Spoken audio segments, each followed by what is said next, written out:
Now, in our episode again, oh my God, I'm just taking a long time to tell you what this lesson is about. I have 100 tips. for you to be able to produce good quality English. Now, these might not be all useful to you. Listen to everything you come across, but don't blame yourself. Don't go hard on yourself to say, well, I do not understand a lot of what I hear.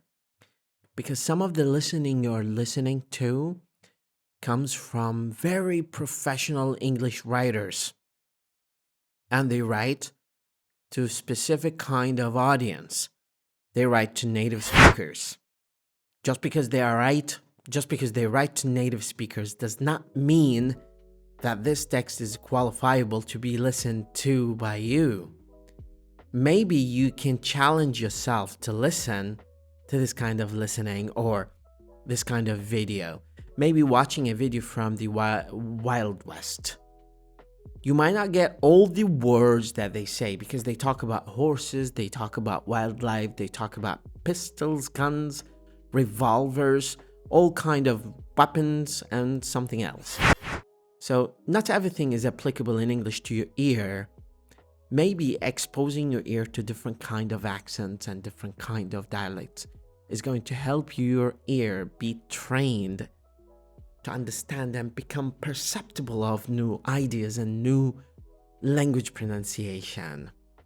However, let's jump to the tips that I've prepared for you. Don't be afraid to make mistakes. Be confident. People can only correct your mistakes when they hear you make them. Surround yourself in English. Put yourself in all English-speaking environment where you can learn passively. The best way to learn is through speaking. Practice every day.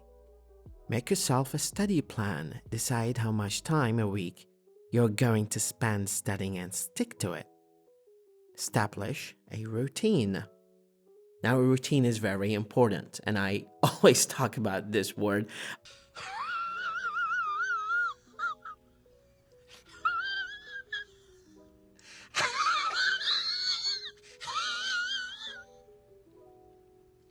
This is pretty much the first thing I train my students, my learners, to work on is to tell their daily routine and developing a plan, a sketch-up of their daily routine and what they can do in every single day.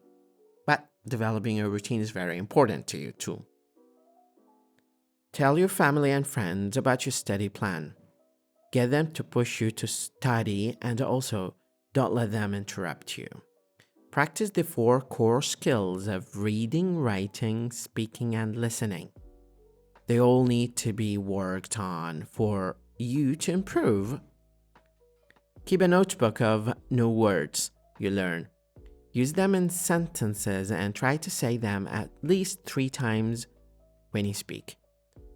Do a lesson at least once a day. Memorization of lists is one of the most common ways of learning vocabulary for a test. It's only good exercise for short-term studying because you often do not retain the information that you have learned for a test. If you're not a morning person, study in the afternoon. You will find words easier to remember if you try to remember an example sentence using the word rather than the word on its own. Plan to take a test. You'll find that you work harder when you need to study for something. Saying that, it's better not to study just to take a test. Think of the bigger picture, what you can do when you have a good command of English. How will the quality of your life improve? Think about that. Being able to talk to foreigners in English and communicating, laughing, and just making good friendships with them. That's awesome, you know? Give yourself a long-term goal. Focus on working towards it. Give yourself short-term goals too and reward yourself when you achieve each one. Create an atmosphere in which you want to learn. Not because you have to. You will learn more when you're learning because you want to. Know what works best for you. Think about what methods have been successful for you in the past and stick with them. I always tell my friends, I am not going to install a new software or new language operating system software. I'm just going to update what you have. So I'm just updating their operating system of English. And that's what we have to do. We're building cumulatively on what we know, what we have, rather than just deleting, formatting your memory and just starting over. That's not going to be possible because this is not how the brain works. And just drawing the analogy of formatting and computer and these kind of expressions is just to make the idea closer to your mind to understand and process. Figure out how you learn. It can be by memorization, reading, speaking, summarizing, or other methods. Find out how you study best. It can be in a quiet place, by yourself, or with a group. Get help. If you don't understand something, you've got to ask someone. Ask your teacher, classmates, or friends for help.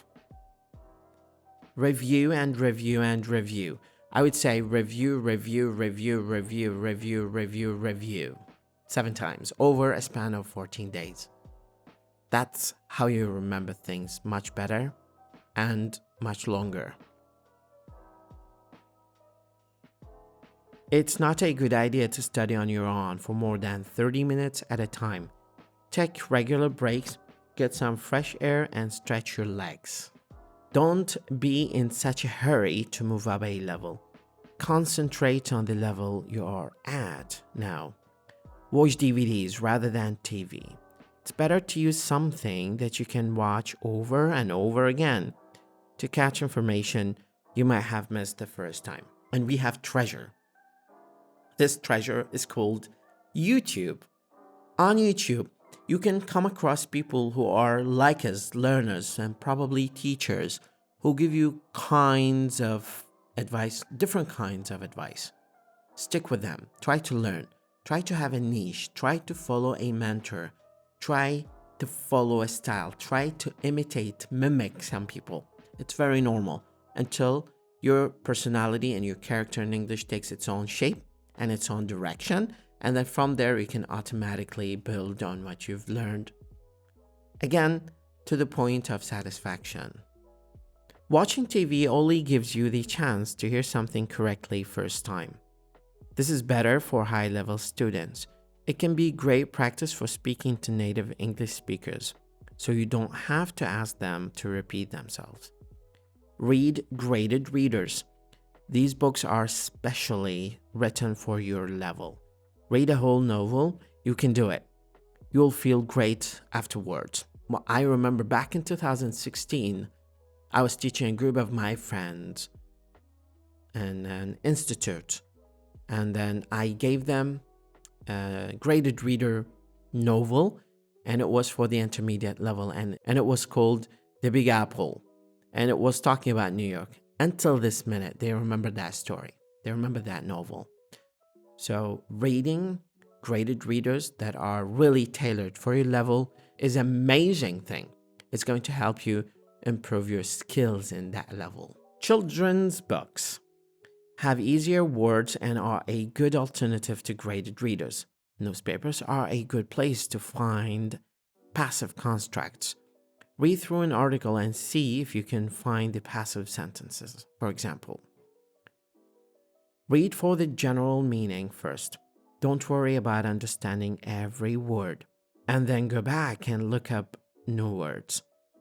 For a word you don't understand in a sentence, look at the other words around it. They will give you a hint. Try to guess the meaning from the context. Learn root words. They'll help you guess the meaning of words. For example, script means to write. Min means small. When you learn a new word, think of all its other forms. Beautiful, it's an adjective. Beauty is a noun. Beautifully is an adverb. Learn prefixes, this, an, and re, and suffixes like li, meant, and full. These will help you to figure out the meaning of words and build your vocabulary. English, unlike Japanese or French, uses word stress. For new words, count the syllables and find where the stress is. Only one stress per word and always on a vowel. Two-syllable verbs have a stress on the second syllable, like begin. Two-syllable nouns, teacher, and an adjective, happy, stress the first. Use English whenever you can. It's as simple as that. The other tip is don't translate directly from Arabic. But some people do that, and that's fine. But to some level. After that, you have to upgrade your skills so that you become fully independent on your English lexicon. You use your English vocabulary to produce English structures that are understood by people. Think in English to improve your fluency. Talk to yourself, but not on the bus, otherwise people will think you have gone crazy. You can't learn English from a book only, like driving a car. You can only learn through doing it. So do the language. I always tell my friends, do the language. Don't just study it, but you have to do it. You have to put it into practice. I would say, this is my second tip, the most natural way to learn language is through talking. Or the most natural way of learning grammar of any language is through talking. I would say, listen to this tip from me. The most natural way of learning any language grammar is through talking. And through talking, what we do is simply we go through the geography of language and independently sitting behind the wheel and driving your English car, and then looking at the geography of the place, looking at the mountain here and the hill there. Now let's assume that this mountain is called nouns and that adjective is called and that hill is called an adjective, and there is this valley that is called verbs, and there's this oasis here that is called adverbs. So language has this analogy or similar picture of of the geography of any place. So the best way of learning that is to naturally and automatically and independently discovering it by yourself, trying to learn and understand the complete and the natural shape of it by yourself is going to help you understand language better if you just focus on checking out the geography by yourself authentically, not from, only studying. I have this firm belief that might be subject to change over the course of or the span of time, inshallah, but the idea that you can never learn a language by just studying. You have to put it into talking, you have to do it, you have to practice it, you have to engage with people. I always use this word. Probably if you're watching my channel, if you're following me on YouTube, you know that I always use this word because this is one of the words that I actively put into practice. And I'm not a native speaker of English, of course, but I put as many words that I learn over the span of time that I spent reading or talking to my native speakers friends. They come up with these regularly active words that I just put them into practice. I just take them from them and then I put them into practice by using them. And this is what you have to do. Now, I know that the video has been a little bit longer than normal, so I'll divide this episode into 2 episodes. In the next episode, we'll finish the rest of the tips for understanding how you can improve your English, building on 100 tips that I will introduce them to you consequently. Thank you so much for listening. مدرب لغة وليد خالد.